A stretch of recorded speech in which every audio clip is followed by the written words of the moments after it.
why don't I get us started and talk a little bit about unlocking brand growth using behavioral insights and basically merging of behavioral sciences into artificial intelligence. So for those, first off, I'm just going to take a really quick step back because this may be a new topic for some of you. But the way I think about artificial intelligence related, especially in the marketing research fields, we have two different ways we can think about AI today. The first is synthesis AI, and then we have generative AI. Now, synthesis AI, and it's very simplistic for me to say it like this, but basically the idea is that you can use artificial intelligence to aggregate data from all over the place, whether it's in your systems, the internet, whatever it is, and you can summarize that data. And then some of you may be doing that already. Then you have generative AI. That's something a little bit more popularized right now. A lot of people are doing that. But generative AI is this idea that now you can take those insights or maybe take that data that has been aggregated for you and you can generate reports or maybe recommendations for research studies. You can write code. You can write emails. You can do recommendations for your research studies and qualitative guides and quantitative surveys. And a lot of great things are happening with AI. I am a big fan of artificial intelligence. I'm leaning in on it. But it does have some drawbacks. So first off, how are you doing with artificial intelligence? Like, how is it working for you? So if you have an example, drop it into the chat if you don't mind as we go along. I am going to tell you a little bit about how it's been working with me. And I've had some pretty mixed results, and I've been using it for about 3 years now. But even today, I'm having some mixed results. Here's why. And let me give you some examples. On the synthesis side of things, what's interesting about it is I'll tell you the story. Well, first off, that there was a study from Harvard Business Review just came out that basically looked and asked BCG consultants to use synthesis AI to do their job. And what it found, and I'm simplifying this report, it's out there. In fact, I can give it to you, or I can give you a link with the email that's going to follow up with this. You're going to get a full report of this. You're going to get an ebook from me, and you're going to get these slides. So don't worry about trying to take screenshots. I'm just going to give it to you. But basically what this study showed is that 1 out of every 4 research reports and analyses and recommendations were wrong from the synthesis AI. Basically that it just didn't either find the right insight. It took an insight that really wasn't all that big of a deal and it blew it up, or actually made miscalculations. And so therefore the recommendations coming out of that were wrong. So it's a really, really big study. And it shows you that basically right now, 1 in 4 insights or 1 in 4 analyses, at least according to this study, would be wrong. And I've actually used it doing this. I don't know if you've done this. You should try this experiment. I don't know if it's happened to you.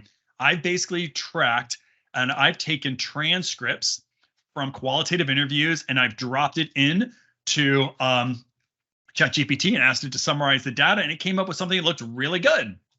Looked really good.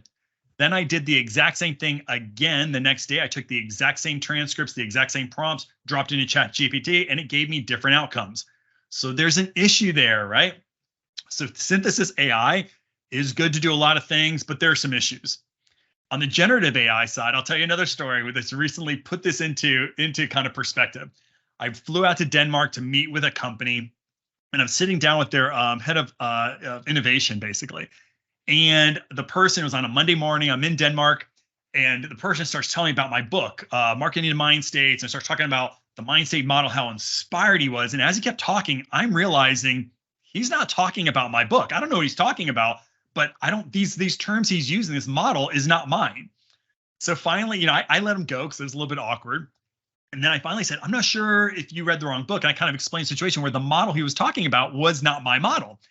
And then he kind of started laughing, and he was a good guy. And he said, you know what? I didn't have any time to read your book. I basically went to OpenAI and asked it to summarize your book for me. So it generated a summary, and that summary was wrong. So then what we did was we said, okay, let's do the exact same thing, but now run it again. We ran it again. And the second analysis, the kind of the write-up of my book, it generated something that was pretty good. It wasn't too bad. I actually used the Mindstate model. And then the third time we did it after lunch, it said that it doesn't have enough information to actually do the analysis or actually do generate the summary.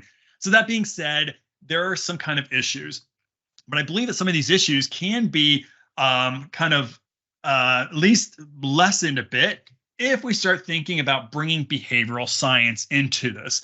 And what I like to talk about now is intelligence layers. Here's what I mean by that. If we have behavioral science understanding, if we are using the psychological principles that are out there today, and what if we were to use and put these layers into ChatGPT, into whatever generative models you are using or synthesis model you're using, and you're flowing that through this, you may be able to tell ChatGPT, hey, listen, when you're aggregating this data, I want you to look for people's goals. I want to understand the subconscious drivers that are influencing them. I want you to look for these specific things. I want you to understand their motivations. I want you to identify the way that they approach problems. I want to look for systematic biases and heuristics. I want to look for language that tells me what their emotional state is in when they're thinking about my brand, da-da, da-da, da-da. So we can actually teach these models through an intelligence layer to take all this information that's aggregating and it's synthesizing and flow it through this so it's specific in helping us get the insights we want. And then as it relates to generative AI, I could take those insights that are built upon psychology and subconscious principles, and actually it will generate things that are psychologically optimized based upon those insights. So the idea would be, how can we use this intelligence layers here to funnel this information through it? So now we're not analyzing data and summarizing data. What we're doing is we're using this intelligence layer to enhance our understanding of consumer behavior, your specific consumers. And rather than just generating some kind of a summary and a pros cons list or whatever, we can actually now provide psychological adaptability for behavioral messaging. So this is where I see behavioral science is really helping artificial intelligence and working with artificial intelligence to help us do our jobs better, but in a way that's smarter. Ultimately, this idea is, I believe, and you probably believe this too, that if you're in the behavioral research space, or maybe you're a marketer out there, we gotta try to not lose the human being in artificial intelligence. We all keep talking about it, but we're using these models in such a way that we're not bringing in any behavioral empathy at all. Behavioral sciences help you bring empathy so we don't lose the human in our AI. So let me give you an example of kind of how this recently has worked for a client. So late last year, in fact, one of the very largest landscape design firms in the South, they asked us a simple but not really a simplistic question. They were like, how do we differentiate ourselves in a very crowded marketplace where sales are declining? Because basically a lot of people during COVID, they were changing their backyards, they were doing remodels and using their design services. But now people are starting to go back to work. The economy is in a place where people don't really want to invest in their homes, interest rates, things like that. So you guys know they're struggling they had a massive, massive boost in the economy, their economy, when COVID was happening, where people were basically educating their kids from their home. They were entertaining from their home. It was their place of worship, et cetera. And now sales are declining. So now what's interesting about this, and maybe you guys are out there, they didn't really have a research department nor a research budget. They didn't really have that in their structure. But what they did have was about 630 different customer reviews. They had done some focus groups about a year and a half back to talk about people and what they were looking for when they were choosing a supplier or a firm. And they were going to do a customer satisfaction study in the near future. So they didn't have a big budget. And what they asked us to do is, hey, can you help us understand and take this information to help us understand how do we grow our brand? So here's what I think. When I'm hearing a customer or a client, a brand saying we want to grow, they're basically asking me three things, at least two. The first thing they're probably doing is saying, hey, what do we go do? And when I think about when somebody asks, what do we go do? In my head, I'm thinking behavioral sciences, especially as it relates to growing a brand, because by definition, any revenue growth has to come from a change in human behavior. It has to come from somebody changing behavior, so they're buying you once, more often, et cetera. Now, when they ask next, I go, okay, so once you tell me what to do, how do we go do it? In my head, I'm thinking behavioral design. I'm thinking, okay, if we know these insights that help us understand why people do what they do, let's design, marketing, experiences, innovations that tap in to the psychology, so we know that we're making something that is truly intuitive and something that people want. And every so often, and this company asked us to at least help us with do it for us. Now, traditionally, what I would do is I would go hire my agents or an agency that I partner with, and they would come back with, design ideas. But now, if I think of the world of generative AI with intelligence layers, with behavioral science layers, I can do this work much faster and much cheaper. And frankly, I could make the case better. So let's talk a little bit about how this project worked. And we're not going to go into details on this. I just want to give you a flavor for how these three things come together: behavioral science with behavioral design, with using generative AI, with intelligence layers. So first off, what do we go do? So remember, what you want to take into consideration here is if you want to understand what to do to grow your sales, you want to understand 4 different psychological insights, because all human behavior can be broken into these 4 psychological factors, whether you are selling design services, whether you're selling beverages, toilet paper, or even trying to get more people to your CrossFit gym, right? It's all kind of brought in together around these 4 different insights. And when you use these insights, you can leverage these insights to better understand your customers and then influence their decisions. So first thing you want to always do is understand what are their goals. Basic goal theory. You're going to want to understand what are their functional goals, the things that are really top of mind that they're looking for from you. You want to understand what their higher order goals are. You would know those as emotional goals. And lastly, aspirational goals. And I'll tell you why in a couple of minutes, why those 3 goals are really important, especially if you're a marketer out there or if you support marketers. Next, you want to understand what motivates them to reach their goals. That's motivational psychology. That provides people emotional fuel to go after their goals. You don't get a sale unless somebody takes an action. It's probably using motivational psychology is going to get you to get somebody to take an action. Check out your website, check out your price sheet, buy your beverage, etc.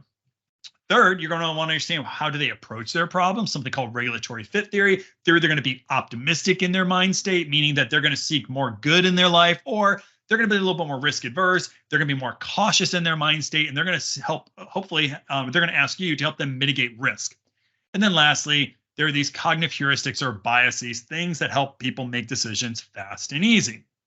So here's what we did. So remember, we didn't really do any new research. They did have a customer satisfaction study that was going out there, but they wanted us to go through these focus groups and all these reviews. Now, if you've looked at review data in the past, going through 622 or something reviews, that's actually not that many. We recently had to go through 44,000 reviews. That is not something that's very easy to do manually. However, there's a great thing called LAMP modeling, where you can take unstructured data like this and you can bring insights using artificial intelligence and natural language processing. So just to put perspective here, 90% of all business data is housed in your unstructured data. It's in the transcripts that you have, the open-ended data, it's in the conversations that you have with customers, it's in social media posts, it's in recommendations. So 90% of all business data is unstructured, it's people's words. And therefore, 90% of insights are probably in those words. So you have to figure out a way, if I would suggest, to understand how to bring all those words and collectively use those to bring new insights. Now, we have a process to do that. It's called LAMP. It's really using natural language processing to tap into these deep subconscious factors and identify these factors that I just went through, so you can leverage those factors in marketing communications or in innovation design, et cetera. So it's really 3 short things you have to do. First, we actually do projective activities where we basically give open-ended questions to you, or maybe in one of our studies, and people type in the answers. Now, in this case, we actually use their past marketing research. We use their past research from 4 focus groups and their recommendations. And then we actually gave 2 different questions and we had them place it into their own customer satisfaction study. And then they launched that satisfaction study. So then what we do is we take all 3 of those things, in this case, and we run it through artificial intelligence to identify the core mind state that somebody's under, their aspirational goals, their motivations, the way they approach decisions, and sometimes even cognitive heuristics. Then we wrap all that stuff into a full report. So to give you a sense on how this thing works, just a little bit behind the curtain, when you're looking at unstructured data, the issue with running all this data and putting it up in ChatGPT to analyze it for you is that, one, you probably don't want to do that because you don't really have control over your data when you do that. That's why we don't use that to analyze our data. We're using our own models internally, so your data never goes out to ChatGPT. But also what I want to do is I don't want ChatGPT to just say, This is the core motivation in this example. I want it to actually create a predictive score. So what my model does is that it'll give a predictive score to every response in all that data. So for instance, here, the very first one we see here is connected and secure. So in this case, if you see here, there's a 98%, the model is 98% confident that this person in this moment is being driven by security. And then you could see something around autonomy and esteem, as you'd expect, et cetera. So basically what this thing does, it takes every response and then it categorizes it using a predictive model to say what's driving that. Then all it does is it aggregates all that information and it gives you a percentage of all responses and thereby all respondents, your entire market. And it says, okay, in this case, about 29% of people are driven as it relates to their home or their lawn remodels, driven by security. And then it has about another 23% are about nurturance and belonging. Now, what's interesting there is if you are in the space of design, you're probably thinking to yourself, where's design? Where's the element of I want to choose a design company that is aesthetically pleasing, that it's gonna, it's gonna fit my lifestyle.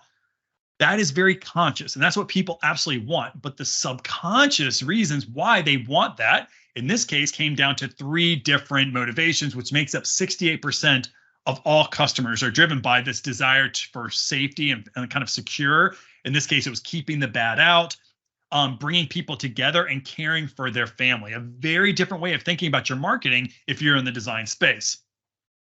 So now let's talk about that's using insights to synthesize all of this research to understand what's going on inside the heads of people. Now, what do we go do with that information? Well, we do something called a blueprint. And so in this case, I'm just going to really quickly talk through the research report first, and then we'll get into the blueprint. So as you may, when we asked people, or when we actually looked at the data, there are basically 5 different reasons why people chose a design firm. A landscape design. So in this case, unique style of what they were proposing, whether they thought it was going to be a good investment, was it going to keep their property values high? Is it easy to upkeep? Is it a lot of different plants and things like that I have to maintain? Is it easy for me to upkeep? Does it bring me and my family and my friends together? And does it keep the bad out, basically? Is it going to keep my neighbors away? But also just there's so much pressure in the world. Can I kind of create a backyard oasis? Now, collectively, those are important because if I'm in the marketing space and for this firm, these are the 5 things I'm going to talk about again and again. I want to be associated with these 5 features. Certainly, we could talk about how long I've been in this space and how these types of people use my product. But when they are speaking to us, what I want to do is always convey these are the 5 things you can guarantee I'm going to provide for you. Unique style. It's going to be a good investment. It's going to be easy upkeep, brings us together, and keeps the bad out. Now, as it relates to campaign strategy, we want to go to the middle box.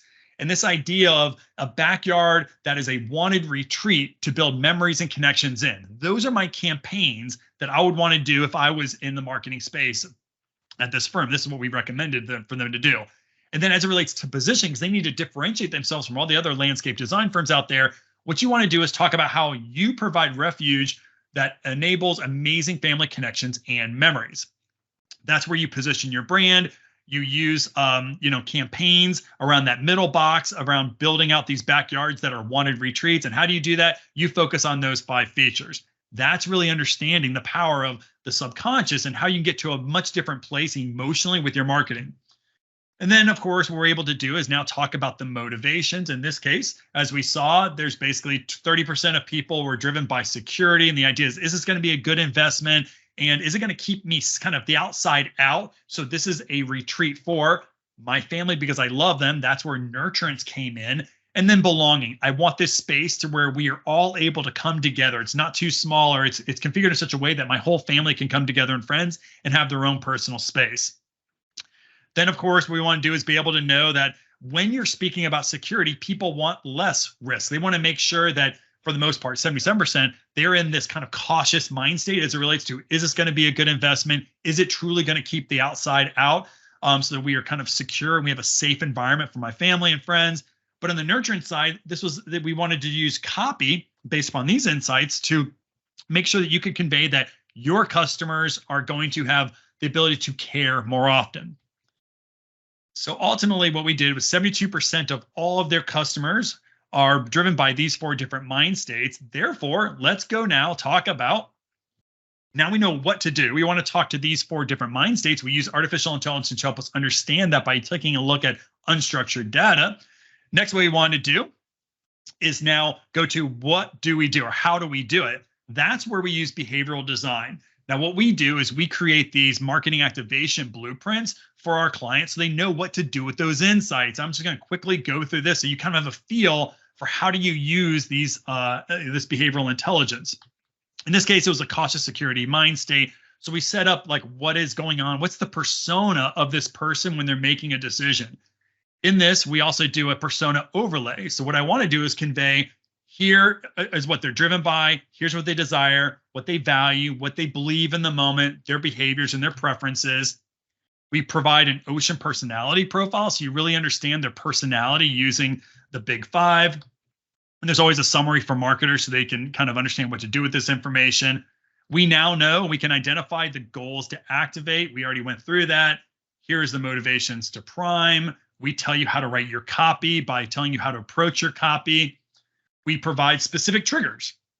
So we know the cognitive heuristics that would most influence people in this psychological state. So in this case, hyperbolic discounting, conformity effect, status quo bias. We can also determine which feelings to evoke. These people want to feel less bad, remember, in the security mind state, so less bad feelings. And we can also go into the brand archetype. So we know that somebody's in this mind state are going to desire a brand that is positioned as being the innocent. So if you're used to looking at the hero and the outlaw or brand archetypes, we can provide archetypes for you. We provide brand personality and positioning, content strategy, visual guidance, and visual inspirations. Helps your creative agencies, your teams internally to understand what visuals they want to use in their creative. We do the same thing with copy. So we provide, copy tonality as well as copy inspiration, example copy and example taglines. We're not doing specifically for them at this point. What we were doing though is that here's types of marketing copy as well as some taglines just to kind of get your copywriters into a good frame of mind.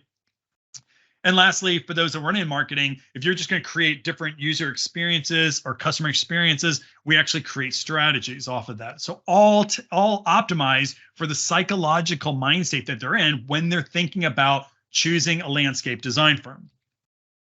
So the last thing what we do is, okay, now, we've told you what to do. So that's hopefully going to help you grow brand sales.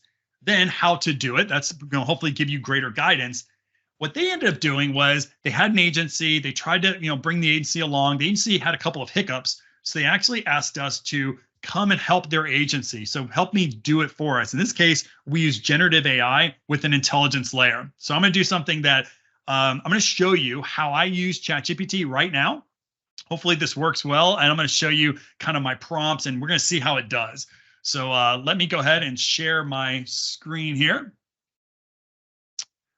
Bear with me just for a second. Stop presenting. I'm going to share this second. Okay. So I'm in ChatGPT. I'm using Playground. So if you guys, I'm not sure if you use this at all. But here's what I do. So I have presets. So we've actually created lots of different intelligence prompts, right, for each of these mind states. So what we did here is we have one for the cautious security mind state. Now, to save us time, here's the prompts that we created. So that, remember that intelligence layer that we can actually look for insights using a large language model like this, but also generate insights, but they are forced to go through this intelligence layer. So I actually pre-populated this. We're going to see what it does. But here's what I did. I said, okay, take on the role of the content designer for Brightview Landscaping, a nationally known landscape design firm specializing in commercial and backyard remodels. You can learn more about Brightview by visiting their website. Then I said, I want you to create a blog post that discusses the things to consider when choosing a landscape design firm and the steps to take before choosing the firm you use. In this blog write-up, you must include that backyard remodels often increase the long-term value because we knew that was an important aspect of their decisions, and that choosing a high-quality, reputable brand is also an important consideration that factors into the decision. I want this post to be objective. Do not use or recommend Brightview brand name in the write-up. So this is kind of what I created. Let's just see what it says. And hopefully what it's going to do is take, I say hopefully because you never know, it's going to take the prompt and all the information we know about the psychological mind state, and it's going to start creating a new blog post that takes this into consideration. So let's see what it's doing.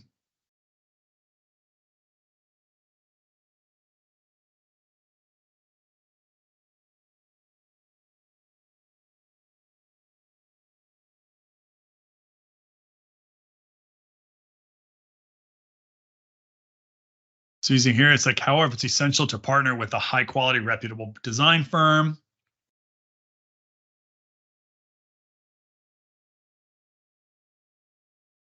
It's talking about seeking recommendations, which provides a feeling of security when you have recommendations, online reviews. So it's taking in this idea that this person's probably a little bit more cautious.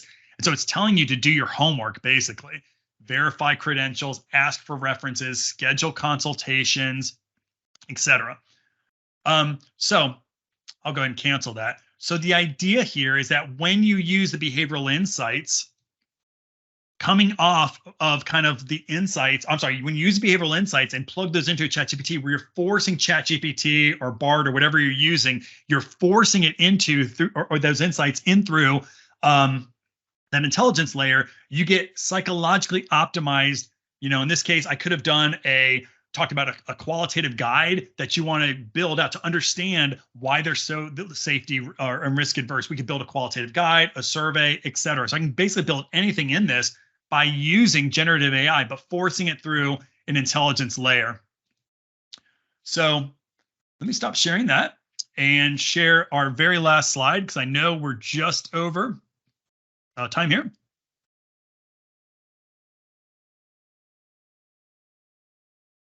So I will leave you at that. Hopefully you found that this is kind of a useful way of using artificial intelligence with behavioral sciences. So, oops, oh no. So with that, I'll take any quick questions you have. Sorry, guys. And if you're just kind of looking, I guess, for, okay, help me understand this. There are two things I'll leave you with. One is, if you want to test drive your own data, I'd be happy to do that, right? We can take your old data that you have right now, run it through this AI model to come up with a very similar report with a blueprint. So if you want to learn more about that, reach out to me at will.leach@mindstategroup.com, or check more out at mindstategroup.com. If you want to learn more about that methodology, just reach out. And here's another thing. Let's say if you just want to get 5 free videos, we recently created a 5-video email series that'll come to you 1 email a day with a 5-minute video to learn more about behavioral sciences. This is called 5 Steps to Apply Behavioral Science to Marketing. If you go to mindstatemarketing.com/free, it'll ask you for your name, your email address, and then you'll get access to these really short videos that'll teach you a lot more about some new things that we picked up in the last couple of months on how to use behavioral sciences to drive your marketing to the next level. So with that, I know we're a little bit out of time, but I'm happy to answer any questions you may have. If you just want to drop them into the chat, I'm happy to sit here for as long as you need me to. If you guys need to run, thanks a lot for joining me. I really appreciate it.